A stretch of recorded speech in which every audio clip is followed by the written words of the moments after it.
Rescue operation चल रहा है ताकि जो लोग मिसिंग हैं उनको अभी ढूंढा जा सके, या जो लोग अभी भी नदी के अंदर हैं उनको खोजा जा सके। और इसके अलावा जो डॉक्टरों की जो टीम है वो लगातार जो लोग घायल है उनके लिए लगातार खड़ी हुई है। उनको जो बेस्ट से बेस्ट जो मेडिसिन है वो उनको दी जा रही है, बेहतर से बेहतर जो इलाज है वो उनका किया जा रहा है। बिल्कुल। और जो ये तस्वीरें हम दिखा रहे हैं अभी दर्शकों को, उसमें ये तस्वीरें हैं प्रधानमंत्री रेस्क्यू टीम से मिलते हुए, वहाँ पर जो मौजूद लोग हैं उनसे मिलते हुए, और वहाँ पर जो तमाम टीमें लगी हुई हैं, जो बचाव दल के लोग हैं, जो विभिन्न फोर्सेस के लोग हैं, उनसे प्रधानमंत्री मिलते हुए, बातचीत करते हुए, अपने आप में ये दिखाता है कि किस तरह से प्रधानमंत्री की नज़र शुरुआत से ही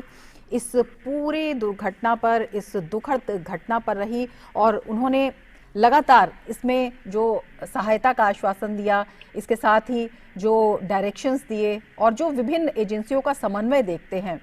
एक बहुत बड़ी दुर्घटना इसे कहा जा सकता है, दुखद कहा जा सकता है, लेकिन जिस तरह से समन्वय से वहाँ पर एजेंसीज ने काम किया, जिस तरह से वहाँ पर राहत और अभियान चला,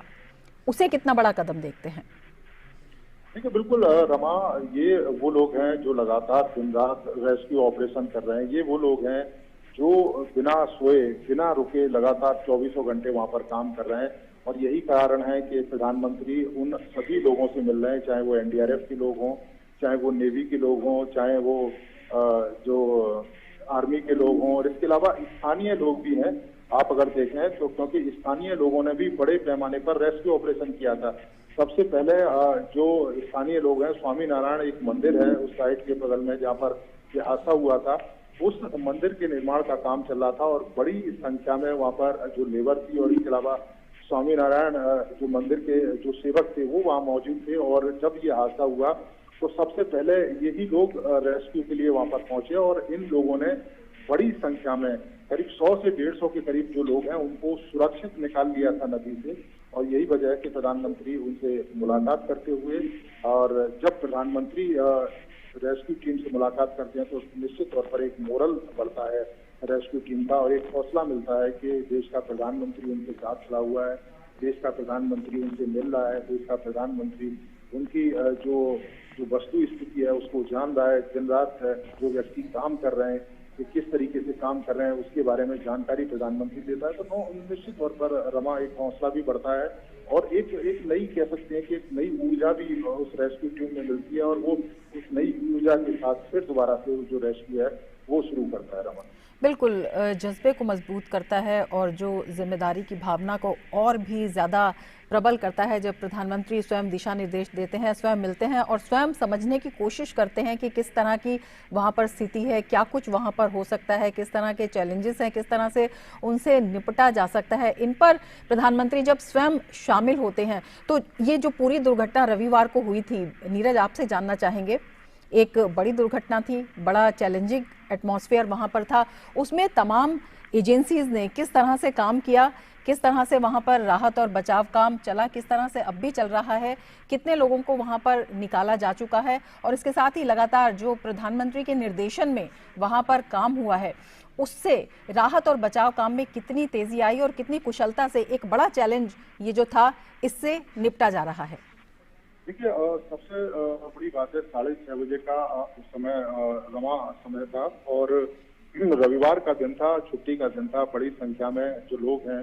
वो अपने घरों से निकलकर वहां पर पहुंचे थे और संडे को सेलिब्रेट करने के लिए। और इस समय अगर आप देखें दीपावली के बाद का जो समय है, यहाँ पर एक तरह से नव वर्ष की शुरुआत होती है। जो लोग हैं, जो व्यापारी कारोबारी लोग हैं,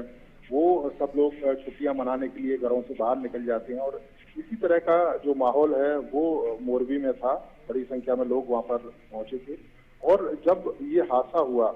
6:30 बजे के करीब ये घटना थी, और उसके 15 से 20 मिनट के अंदर ही वहां पर जो रेस्क्यू ऑपरेशन है वो शुरू हो गया। अगर वो रेस्क्यू ऑपरेशन नहीं शुरू होता, हालांकि सबसे पहले जो स्थानीय लोग हैं उन्होंने ही बचाने की जो कोशिश है वो की, लोगों की जो साइड में जो लोग गिरे, चूंकि वहां पानी का लेवल कम था उनको निकाल लिया गया, लेकिन बीच में 30 फुट के करीब पानी का लेवल है, और कुछ जगह ऐसी है जहाँ पर दलदल भी है। जिसकी वजह से सबसे ज्यादा जो कैजुअलिटी हैं वो हुई। उसके बाद तुरंत प्रधानमंत्री ने यहाँ पर बात की,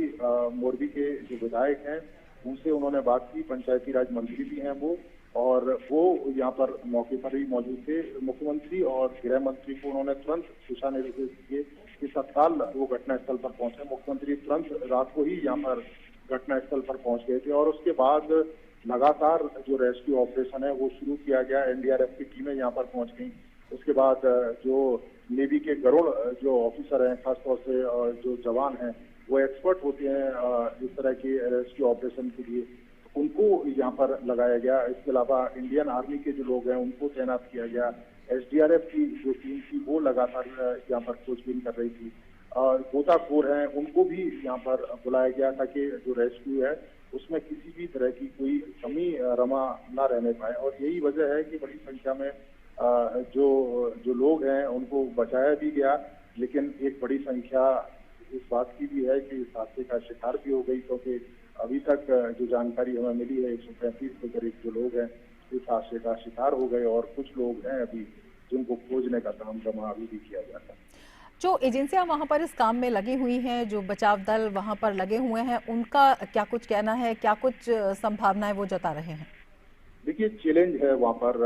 रेस्क्यू करना, इसमें कोई दो राय नहीं है। एक तो पानी का लेवल है, दूसरा नीचे दलदल है। जब लोग उस पुल से नीचे गिरे होंगे तो पुल का जो मलबा है जो कह सकते हैं वो भी उन्हीं के साथ नीचे गिरा होगा। तो नीचे हिस्सा दलदल का हिस्सा है, उसमें भी संभावना है कि कुछ लोग उस दलदल में हो सकते हैं। दूसरी सबसे बड़ी बात है कि नदी का पानी उतना साफ नहीं है, क्लीन पानी नहीं है, ब्लैक पानी है, जिसकी वजह से नीचे देखने में अगर कोई डाइव लगाता है नीचे गोताखोर तो उसको नीचे देखने में भी दिक्कत होती है। हालांकि लाइट लेके जरूर वो लोग नीचे जा रहे हैं, लेकिन उतनी विजिबिलिटी नीचे नहीं है, उसकी वजह से भी एक चुनौती सामने आती है। और तीसरी चुनौती ये है कि उस नदी के आसपास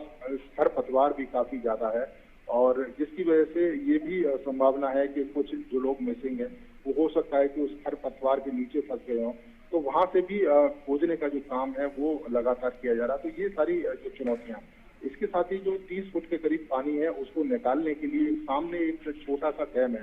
जो खासतौर से इस पानी के रास्ते को रोकता है, तो उस डैम को तोड़ा जा रहा है। बीच बीच में ब्लास्ट भी उसमें किए गए हैं और जेसीबी लगाकर उस रास्ते को खोला जा रहा है ताकि पानी का जो लेवल है उसको कम किया जा सके और जो रेस्क्यू है उसमें और तेजी लाई जा सके। तो ये तमाम चुनौतियां बनी हुई है, लेकिन हाँ, हम ये जरूर कहेंगे कि जिस तरीके से रेस्क्यू ऑपरेशन चल रहा है कोऑर्डिनेशन के साथ, एक के बाद एक टीम वहां पर रेस्क्यू कर रही है अलग अलग जगह को फोकस करके, उम्मीद की जा रही है कि जो लोग मिसिंग हैं उनको भी जल्द खोज लिया जाएगा।